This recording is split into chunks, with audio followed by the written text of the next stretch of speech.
Hey there, beautiful people. This is Gina Robinson, and you are listening to the Renew podcast. You are in the right place and always welcome here. We're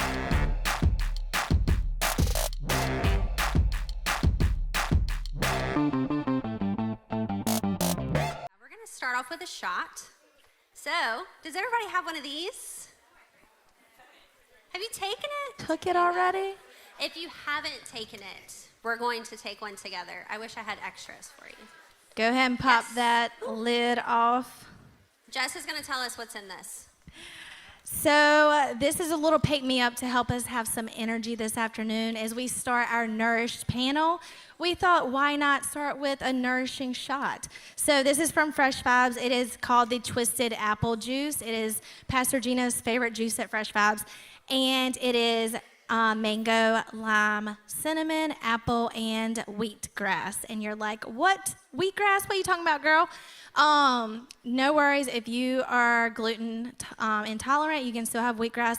But wheatgrass is really nourishing. Actually, I didn't tell this to the other ladies, but 1 ounce of wheatgrass is equivalent to 2.5 pounds of greens. Who in America is sitting down to eat 2.5 pounds of greens?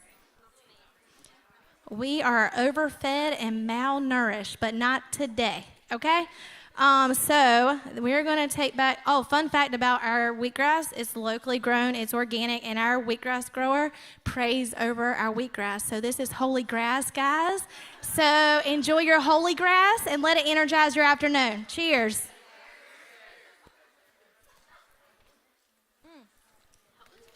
Yum. I hope you enjoyed it. Another fun fact about Miss Paula, my wheatgrass grower, she's 72 years old, works full-time, is on 0 medications, and hasn't been to the doctor in over 30 years. I'm trying to be like Miss Paula. How about you? Amen. All right, guys, so we're just going to start off with intros and then roll into it. We are the Nourish panel of today. We're super excited to talk with you. My name is Noelle. I'm a local nutritionist. I work primarily with chronic and autoimmune disease management and women's hormone health, and just get to talk about food all day. So I'm excited to do it with you guys.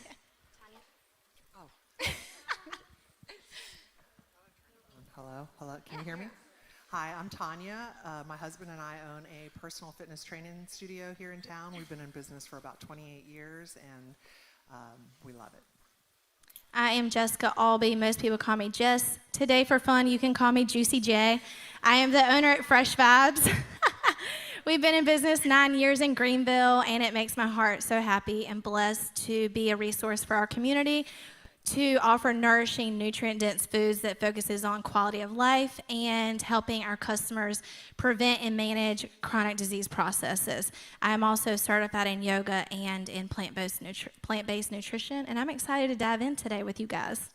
Yeah, another thing I wanted to touch on, nutrition and wellness, especially in the women's health space, is overwhelming. There's so much information online. There are so many articles. There are so many diets. There are so many people trying to tell you what's best for you to do.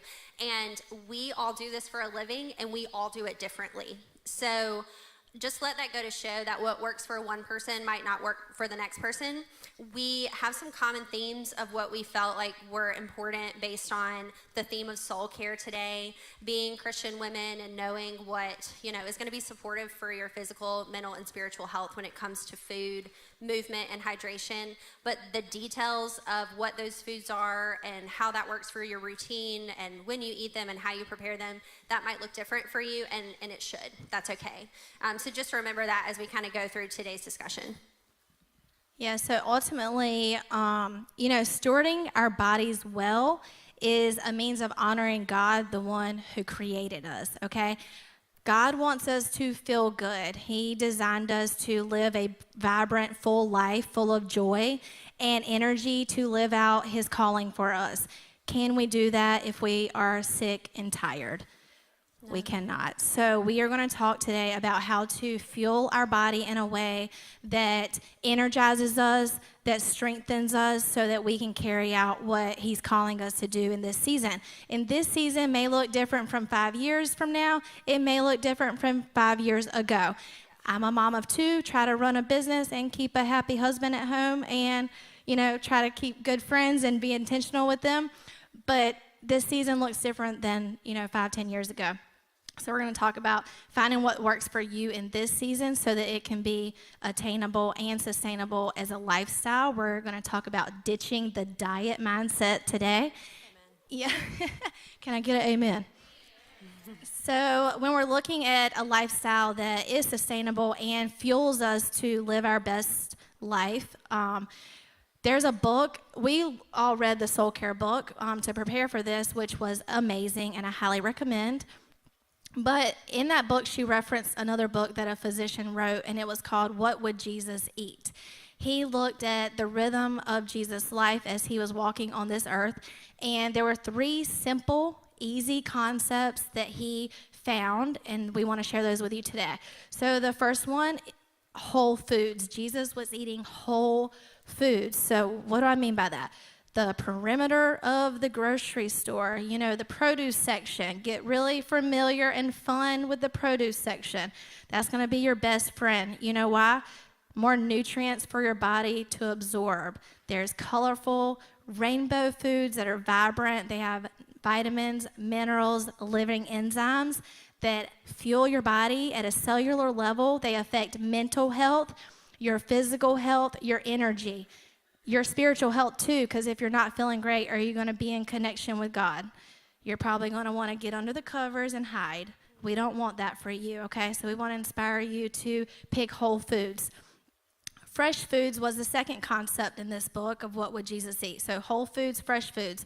Fresh foods talking about whole fruits, vegetables, clean, sustainable sources of protein that literally God put on this earth for us to utilize to help our bodies thrive. If you are reaching for processed, man-made foods all day, every day, you're not getting the nutrients your body needs to sustain. You are going to have side effects such as headaches, fatigue, aches and pains, some inflammation in your body that's causing your body's actually screaming at you. Help make lifestyle choices because we're going down a dark path that we need to change the trajectory of, okay?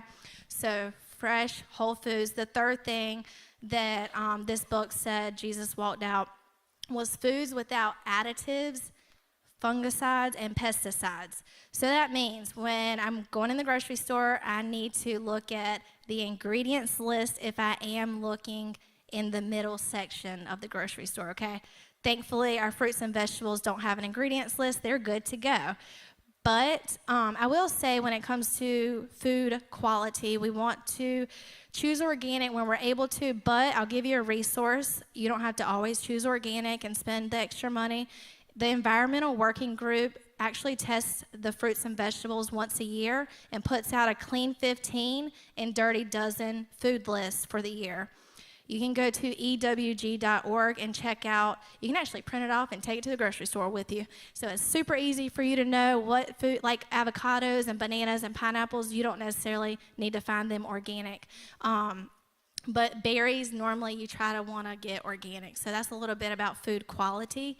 But I will say the ingredients list is going to be your best friend if you're shopping in if you're looking for something in this season. I bet I got a lot of moms in here, busy moms going from sports 1 to sports 2, kid 3, kid 5.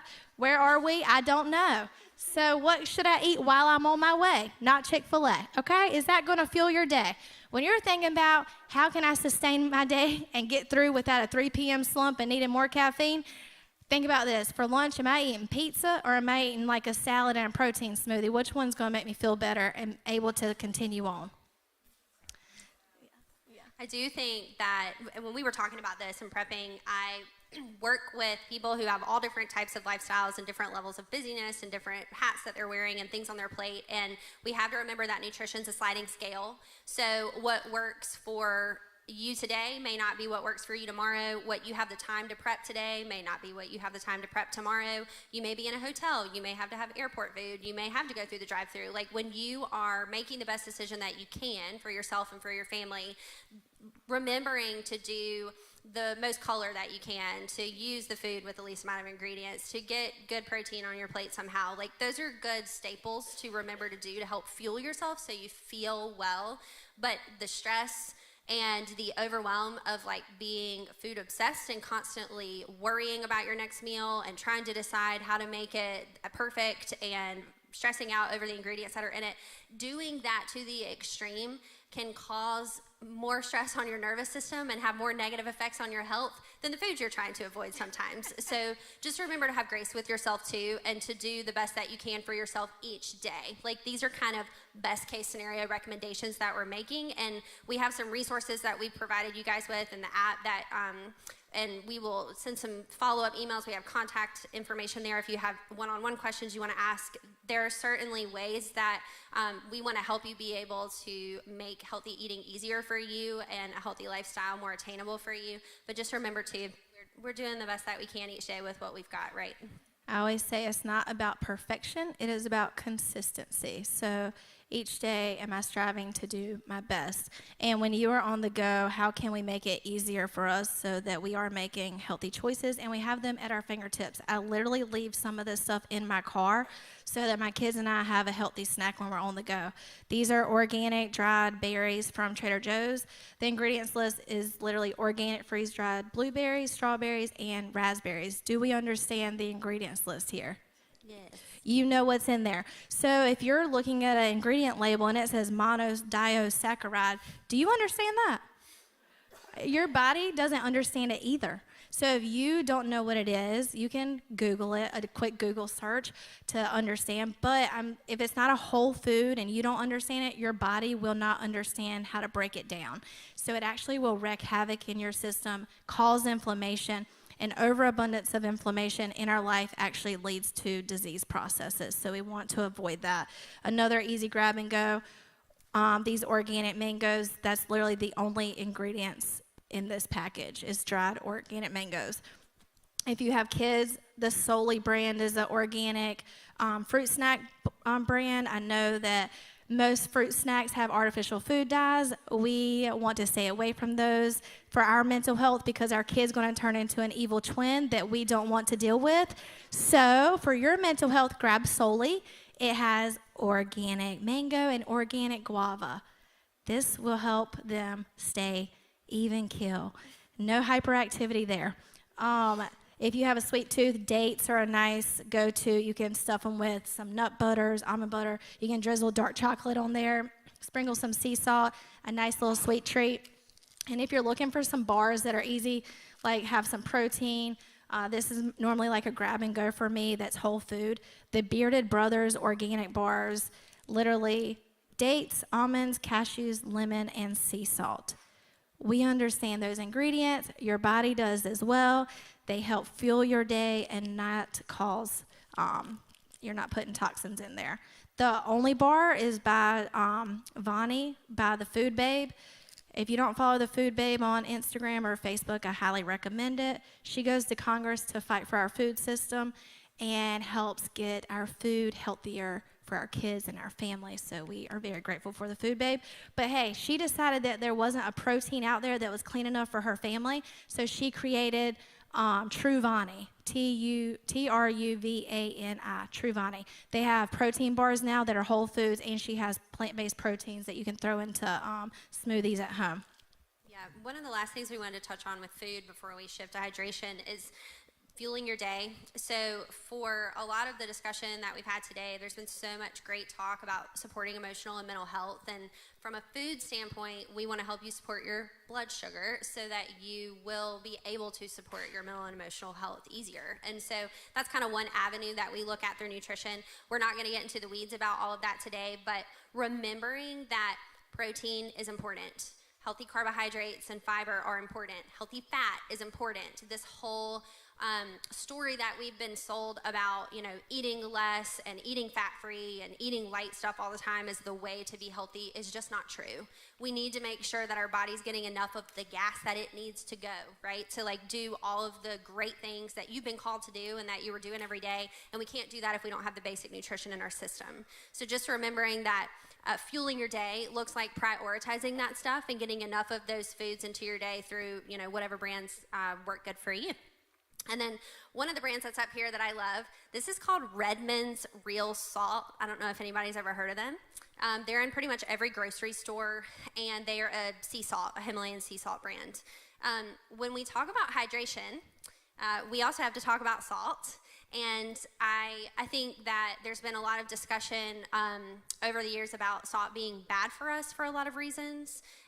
We want to help add on to that narrative. We here do not believe that literature shows that sodium is inherently bad for us.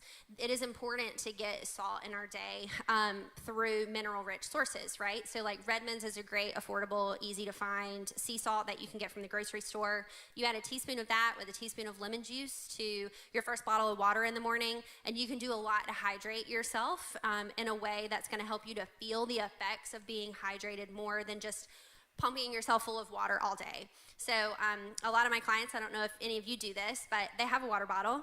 They know it's 40 ounces. They try to drink 2 to 3 a day. They're very proud to get 80 to 120 ounces of water in. And I think that that is awesome. I also think if you're not adding electrolytes to any of that water, you're probably going to the bathroom a lot throughout the day. And you shouldn't be going to the bathroom every hour. So if this is something that you're experiencing, sometimes adding electrolytes, especially to that first bottle of water in the morning, we have talked about in other sessions, like a good rule of thumb to start with if you want some real life application is to just hydrate before you caffeinate every day.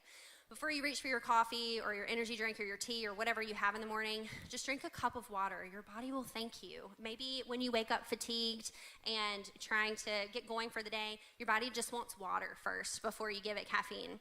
And this is coming from someone who loves coffee maybe more than anything. So I totally understand the need to like make your cup of coffee and let that be your the thing that you enjoy during your quiet time or when you're getting ready. But having that hydration, specifically with electrolyte support, can really make a difference in your quality of life. Jess, what were some of those stats about dehydration that we were talking about earlier? Yeah, I will say that the Bible references water 722 times. So water is very important to Jesus, okay? It references more than faith, worship, a lot of those important things. I was like, very wow. Important, but be hydrated when you do them. You know? Yes, I was like, wow. And explaining also that the salt and the electrolytes are what help your body at a cellular level absorb the water into your system, into your cells. Yeah. So without the salt and the electrolytes, you're drinking water and it's just going right through you. So making sure you're getting a combination. Yeah, absolutely. So the American College of Nutrition actually says that being dehydrated, even by just 2%, it impairs your ability to focus and pay attention. It decreases your memory. Hello, brain fog. As moms, we're like, which direction are we going right now? Drink more water. I love in the book of Soul Care, she said, it may not be a demon, it may be dehydration.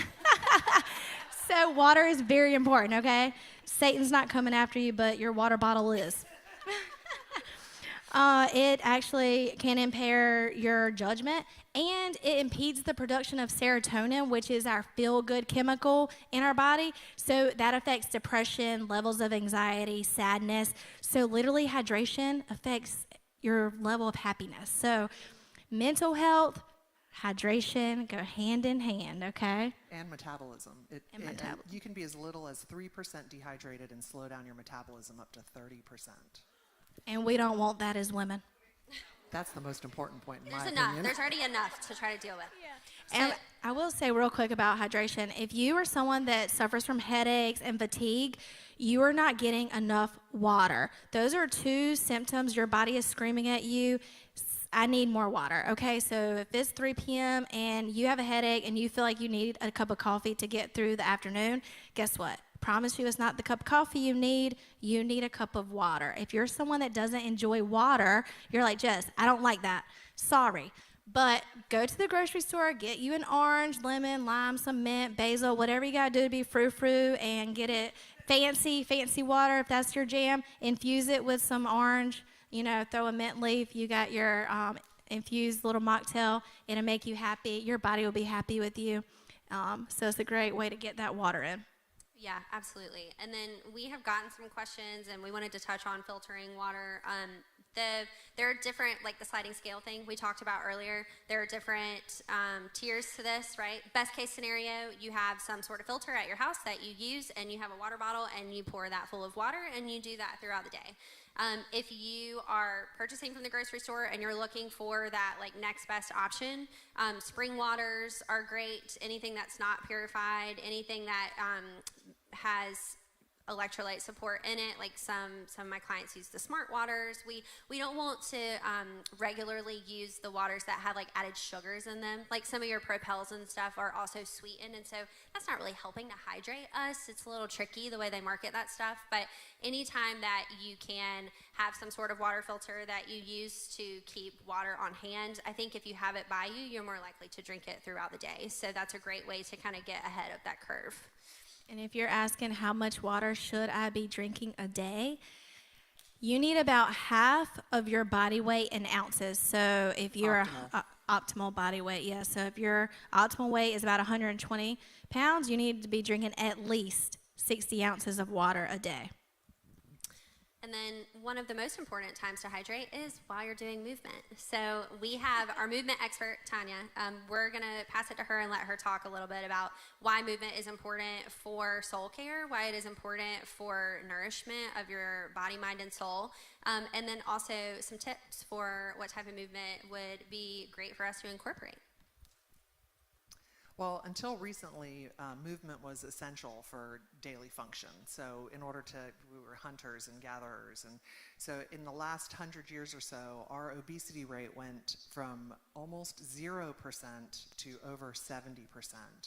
And that's pretty startling. And not to mention our chronic disease has skyrocketed as well. So movement is not necessarily just picking a time period of a day where you're getting up and doing some vigorous activity, whether it be weight training or running or walking or whatever it is that you choose to do.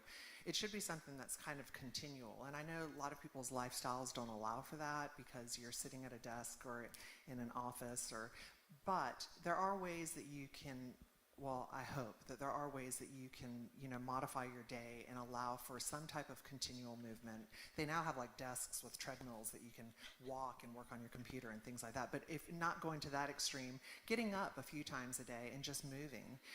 It has been shown that just 10 to 15 minutes of walking after a meal, so if you have 3 meals in a day, after each one of those 3 meals, getting up and just going for a walk. You don't have to do a vigorous walk, just walk. It actually lowers your blood sugar uptake by up to 35 to 40%. So that's really crucial. The human body was meant to move. So after a meal is, you had something to add to that as well. Yeah. Well, it made me think of a client testimony. So have you guys ever heard of continuous glucose monitors before, CGMs? It's this thing that you can wear that monitors your blood sugar 24 hours a day. And you can look at an app on your phone, and it usually looks like a little bit of a roller coaster. It'll show you what's happening to your glucose throughout the day. And I had a female client who's type 2 diabetic, and she was trying to lower her blood sugar. And there was nothing that we did through food or supplementation that touched her blood sugar more than her 15-minute walk after lunch and dinner every day. It was incredibly powerful. And to be able to see that data and for her to see your blood sugar come down after that meal, it just shows the power of movement, and it was simple movement. And we have more sunlight now, and the seasons change. It's easier to walk after dinner. That, I think, for your mental health, for your emotional health, but also for your physical health, that is one of the best times of day. If there's another sort of habit you want to try to implement to improve your overall health, walk after your meals. It's such a simple thing that it really carries a lot of power for changing quality of life. Absolutely. Blood sugar, just talking about blood sugar briefly, blood sugar causes inflammation. It actually causes multiple chronic diseases. And so when we talk about lowering your blood sugar, it's keeping your blood sugar level at a nice stable rate, because the elevation of blood sugar is what causes fat storage, what causes chronic disease and inflammation. So if you don't know why we keep talking about blood sugar, that's why, because it's the cause of so many terrible things for our body. So movement helps to reduce that blood sugar uptake. Movement should be normalized. It shouldn't be something that is such an effort. So walking should be a natural thing for each of us. Let me just tell you about some statistics about just walking 10,000 steps per day. We talk about it constantly, but don't be legalistic about it, and don't make that your purpose, and checking out your Fitbit like you're trying to get your final steps in at midnight, or at 2 in the morning because you didn't get your 10,000 steps in. Don't be legalistic about it, but just be intentional about getting up and moving regularly throughout the day. But just 10,000 steps of walking per day reduces or lowers your risk of dementia by 50%. 50% to 70% lower risk of premature death, 44% lower risk of getting type 2 diabetes, which, by the way, type 2 diabetes is completely preventable and completely curable. So if you are someone who is at risk for diabetes or have been told you have type 2 diabetes, it is not a death sentence. You can fix it through diet and exercise. 31% or more lower risk of obesity, and it also helps significantly reduce risks of cancers, major depression, gastric reflux, and sleep apnea. So it'll help you sleep better at night.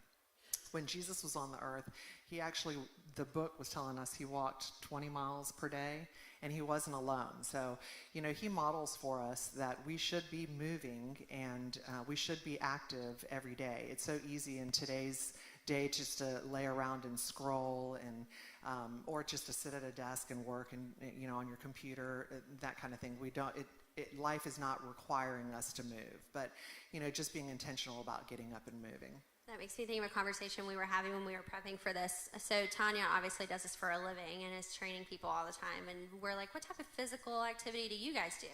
And Jess loves yoga. I like powerlifting. Tanya does personal training. And then Jess was like, also just, my kid is heavy. The stuff I carry around the shop is heavy. It's functional movement. Like, does that count? It Absolutely. counts. Yeah. It counts. Functional movement is actually the best kind of movement. It's what how we're meant to move. So absolutely functional movement, which is like squatting. You're not walking around doing walking lunges, but walking lunges are a good way to be able to function physically. Pick up your kid, start doing the lunges. No, I wanted to say that walking helps to regulate our nervous system. I know that this generation struggles with a lot of anxiety and depression, and I myself have a journey with that and have been off medications for 11 years now, and it does come down to what I change as far as my lifestyle. Yoga, I started corporate yoga, changed my life to eat predominantly whole, fresh foods, and really, the movement is a huge aspect and proponent of that. And I was going to say that the health of our body directly impacts the health of our mind. So if you're someone that struggles with mental health, get outside in the sunshine, go for a walk, garden. Gardening is great for mental health, physical health, and talk to Jesus while you're gardening, and it enhances your spiritual health as well. Or find a pickleball buddy. That's a fun thing to do. It's one of my favorites. We've gone and played pickleball. It's She's great. way better than me, but yeah. I think, too, the functional movement piece is helpful to keep you in rhythm because a body in motion stays in motion, right? So if you don't make it to the gym one day, you are doing functional movement in your home, you're outside walking after your meal. I think it just helps to kind of keep that habit going because, like with most of these habits, right, the more consistently you can do it. It's not about perfection, and none of us will ever be perfect, but I think being consistent is something that is worth talking about, and being able to use functional movement to help you keep consistent and to just help keep you motivated while you're also fueling your day and hydrating well so that you are giving your brain and your body the tools that it needs to be able to do that movement is a good place to start. And truly, after the developmental stage, which ends around 23, 24 years old, if you don't use your muscle, you lose your muscle. And a big benefit of maintaining your muscle through using it is your metabolism is increased. So muscle equates to metabolism. The more muscle you have, the faster your body burns calories, and we all want to burn more calories. So your body's going to adapt to whatever you're doing. So if you're consistently stressing your muscle, your body's going to work to maintain that muscle that you're using. So if you don't use it, you will lose it. And I think as women too, our bone density is important, our muscle mass is important, our hormone health is important, our brain health is important. Moving and strength training and doing resistance training supports all of that stuff too. So there are really so many benefits to trying it if you haven't tried it. And we were joking with the last session.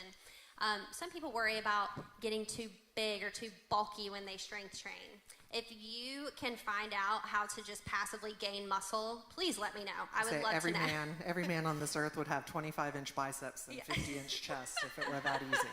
I promise, doing strength training, it is not going to lead to body composition changes that you don't want. And like Tanya said last time, if it does, if you start looking differently than you want to look, stop. You can always do something different, but it's worth trying, and don't let it intimidate you, because it's a really fun way of movement that has a lot of great benefits.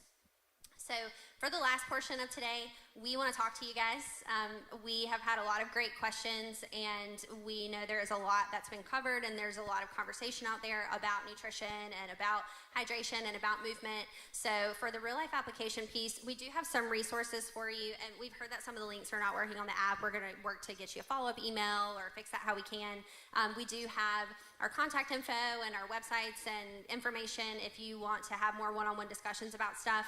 But we'd love to talk with you a bit now too. So, real quick before we start Q&A, I have to tell y'all a book that we all love and recommend. It's called The Good Energy Book. It's by Dr. Casey Means. It's a research-backed awesome. book. It has recipes in the back actually, so you know it's applicable and something that you can take into your kitchen and put into work. But it is great. It talks about, especially for women, it talks about hormonal health and metabolism. And as we get older, we need that info so we can, optimize it. That's right. Amen, sister. Yeah, this book is great, and it gets into the science some, which I think is cool because it helps you to understand how your body works, but it also has real life application. So there's stuff you can actually take from it and do pretty easily to adopt into your routine, and we always love those resources. Anybody have any questions to get us started? Yes.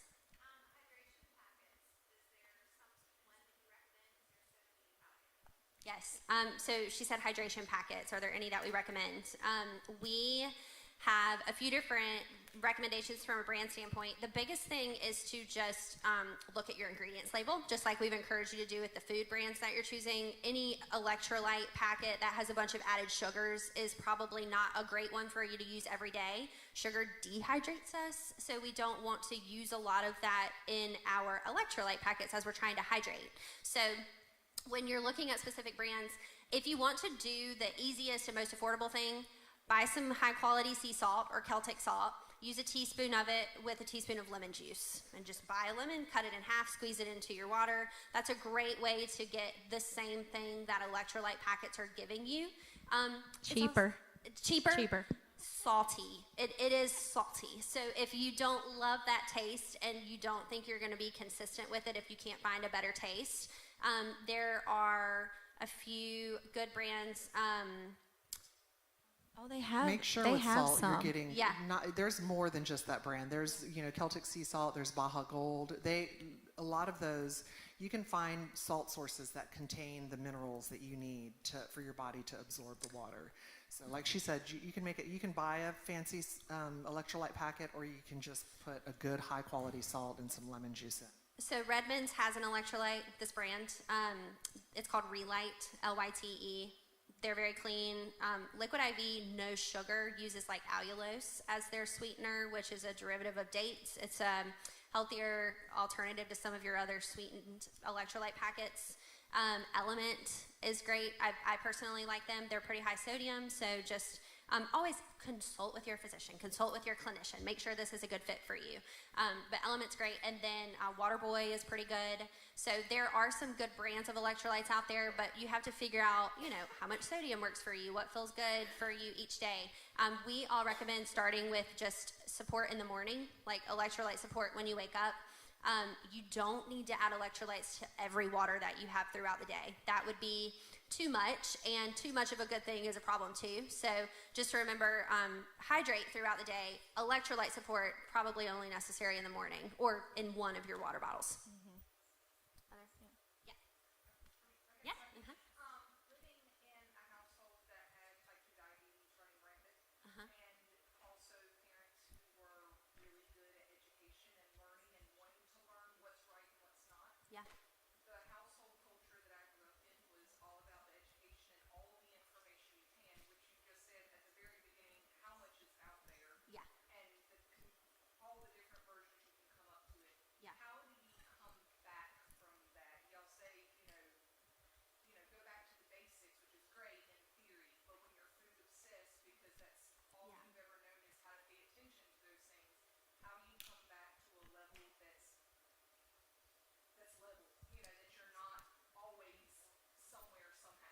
Yeah, absolutely. I think that especially when we're talking about relationship with food, food history, food stories, like so much of what we learn growing up impacts that, and so much of what we experience as children and adults. Number one, I'm a huge advocate of working with a counselor if that's something that you feel like is necessary for where you are in that journey. If it feels like something that's just too much for you to handle on your own.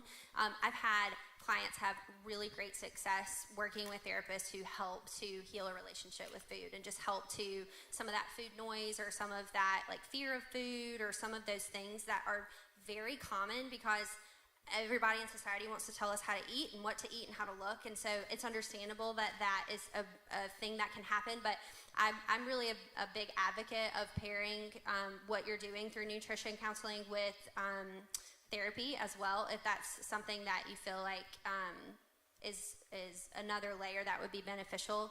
But from the nutrition standpoint, I think that working with a nutrition professional can be helpful too, to weed through what the internet is saying is good for you, or to kind of unlearn those things that you have been taught. Tanya was talking in another session.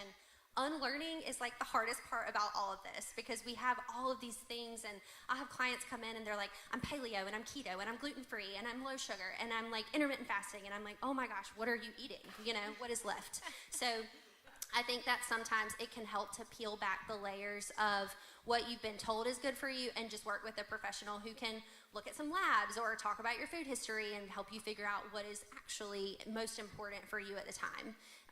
Because there's always more that we could be doing, but is it necessary, right? So yeah, I talk to somebody. It really helps. Any additions to that? Well, I was going to say, even foods that we think are good for us, sometimes for our body, it's causing inflammation or an issue. So doing a food sensitivity test is super helpful. If you feel like something you're eating is not settling right with you, you can always do a food journal and kind of log, but to see if you can find your trigger. But like my daughter Riley was having throwing up spells, and I thought it was gluten. Guess what? It was quinoa. Who would have thought she was allergic to quinoa? I was feeding this kid quinoa like 3 nights a week, thinking I was doing good as a mama. But no, I was making her throw up.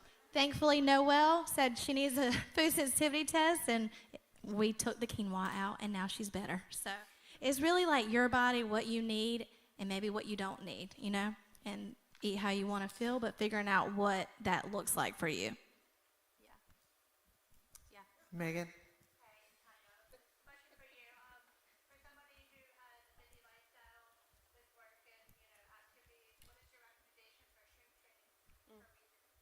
Well, for somebody with a busy lifestyle, what is my recommendation for strength training?